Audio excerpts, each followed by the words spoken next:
नमस्कार दोस्तों, हमारे यूट्यूब चैनल साईं कृपा में आपका स्वागत है। जिन लोगों ने हमारे चैनल को सब्सक्राइब नहीं किया है, कृपया करके वो चैनल को सब्सक्राइब करें और बेल आइकन भी दबा दें ताकि आगे का नोटिफिकेशन आपको मिलता रहे और साईं कृपा आप पर सदा बनी रहे। आज हम अध्याय 23 के बारे में सुनेंगे।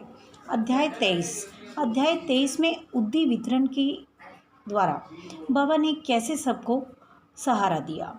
उद्दी वितरण में श्री साईं बाबा ने मस्जिद से बाहर आकर एक किनारे खड़े होकर बड़ी करुणा तथा प्रेम के साथ भक्तों से उद्दी वितरित की।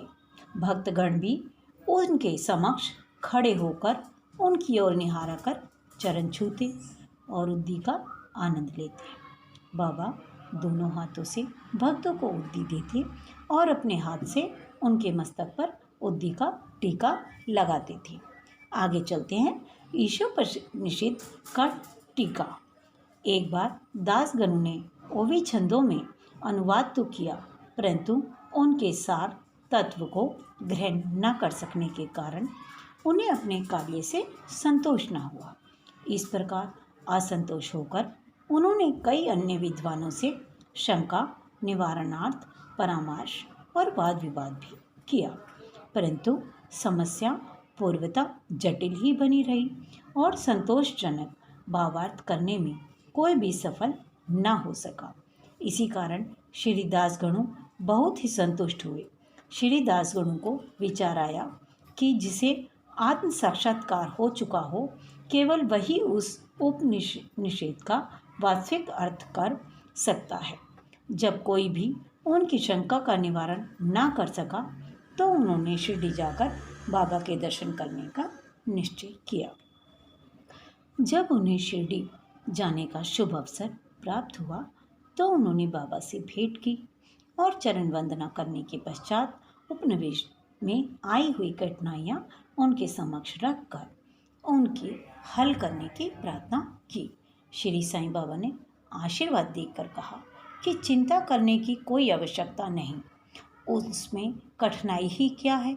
जब तुम लौटोगे तो विले पार्ले में काका दीक्षित की नौकरानी तुम्हारी शंका का निवारण कर देगी।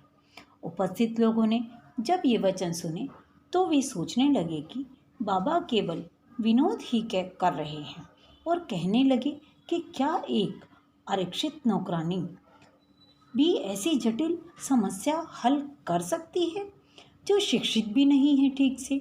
परंतु दासगणों को तो पूर्ण विश्वास था कि बाबा के वचन कभी असत्य नहीं हो सकते, क्योंकि बाबा के वचने तो साक्षात ब्रह्म वाक्य ही हैं। आगे चलते हैं। काका की नौकरानी द्वारा समाधान कैसे मिला।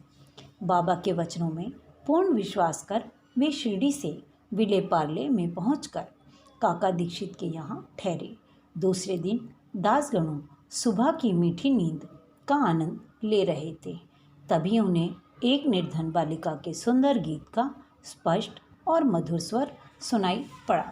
गीत का मुख्य विषय था एक लाल रंग की साड़ी किंतु सुंदर थी, उसका जरी का आंचल कितना बढ़िया था, उसके छोर और किनारे कितने सुंदर थे इत्यादि।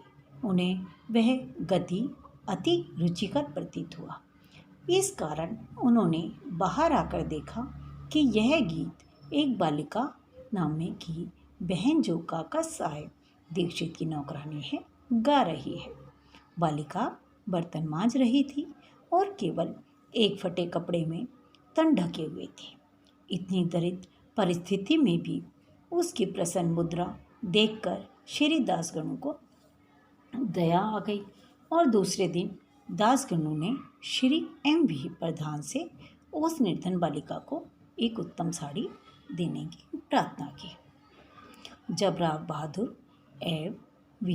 प्रधान ने उस बालिका को एक धोती का जोड़ा दिया, तब एक भूखे व्यक्ति को जैसे भाग्यवश मधुर भोजन प्राप्त होने पर प्रसन्नता होती है, वैसे ही उसकी प्रसन्नता का पारावार न रहा। दूसरे दिन उसने नई साड़ी पहनी और अत्यंत हर्षित होकर नाचने कूदने लगी एवं अन्य बालिकाओं के साथ वह फुगड़ी खेलने में मग्न रही। अगले दिन उसने नई साड़ी संभाल कर संदूक में रख दी और पूर्वता फटे पुराने कपड़े पहनकर आई। फिर भी पिछले दिन के समान ही प्रसन्न दिखाई दी। यह देखकर श्री दासगणु की दया आश्चर्य में परिगण हो गई।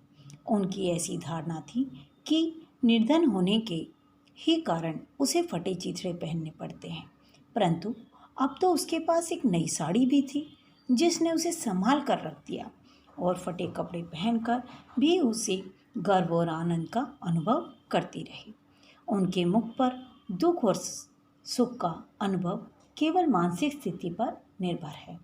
इस घटना पर गूढ़ विचार करने के पश्चात वे इस निष्कर्ष पर पहुँचे कि जो कुछ पास है उसी में संतुष्ट रहना चाहिए। आगे चलते हैं। विलक्षण शिक्षा पद्धति। बाबा की शिक्षा पद्धति विलक्षण और अपूर्व थी। बाबा शिरडी के बाहर कभी नहीं गए, परंतु फिर भी उन्होंने किसी को मच्छिंद्रगढ़, किसी को कोल्हापुर या सोलापुर साधनों के लिए भेजा। किसी को दिन में और किसी को रात्रि में दर्शन दिए। किसी को काम करते हुए तो किसी को निद्रा अवस्था में दर्शन दिए और उनकी इच्छाएं पूर्ण की। भक्तों को शिक्षा देने के लिए उन्होंने कौन कौन सी युक्तियाँ काम में ली, इसका वर्णन करना असंभव है। इसी विशिष्ट घटना में उन्होंने श्री दासगणु को विले पार्ले भेजकर वहाँ उनकी नौकरानी द्वारा समस्या हल कराई। जिनका ऐसा विचार हो कि दासगणों को बाहर भेजने की आवश्यकता ही क्या थी, क्या वे स्वयं नहीं समझा सकते थे? उनके लिए समाधान यह है कि बाबा ने उचित मार्ग ही अपनाया, अन्यथा श्री दासगणों किस प्रकार एक अमूल्य शिक्षा उस निर्धन नौकरानी व उसकी साड़ी द्वारा प्राप्त करते, जिसकी रचना स्वयं साईं ने की थी। ओम साई नाथाय। ईशोप्रति शिक्षा की शिक्षा। ईशोप्रति परिषद के मुख्य 3 नीति शास्त्र संबंधी उपदेश है। हर्ष की बात तो यह है कि इस नीति निश्चय रूप से आध्यात्मिक विषयों पर आधारित है, जिसका इसमें बरकरार रूप से वर्णन किया गया है। उपनिषद का प्रारंभ ही यही से होता है कि समस्त वस्तुएं ईश्वर से ओतप्रोत हैं। यह आत्मविश्वास स्थिति का भी एक उप सिद्धांत है और जो नीति संबंधी उपदेश उसमें ग्रहण करने योग्य हैं वह यह है कि कुछ ईश्वर कृपा से प्राप्त है, उसमें से संतुष्ट रहना चाहिए और दृढ़ भावना रखनी चाहिए कि ईश्वर ही सर्वशक्तिमान है और इसीलिए तो जो कुछ उसने दिया है वही हमारे लिए उपयुक्त है। यह भी उसमें प्राकृतिक रूप से वर्णित है कि पराये धन की तृष्णा की प्रवृत्ति को रोकना चाहिए। चरित्र संबंधी द्वितीय उपदेश यह है कि कर्तव्य को ईश्वर स्वेच्छा समझते हुए जीवन व्यतीत करना चाहिए, विशेषतः उन कर्मों को जिनके शास्त्र से वर्णित किया गया है। इस विषय में उपनिषद का कहना है कि आलस से आत्मा का पतन हो जाता है और इस प्रकार निरपेक्ष कर्म करते हुए जीवन व्यतीत करने वाला ही अकर्मण्यता का आदर्श को प्राप्त कर सकता है।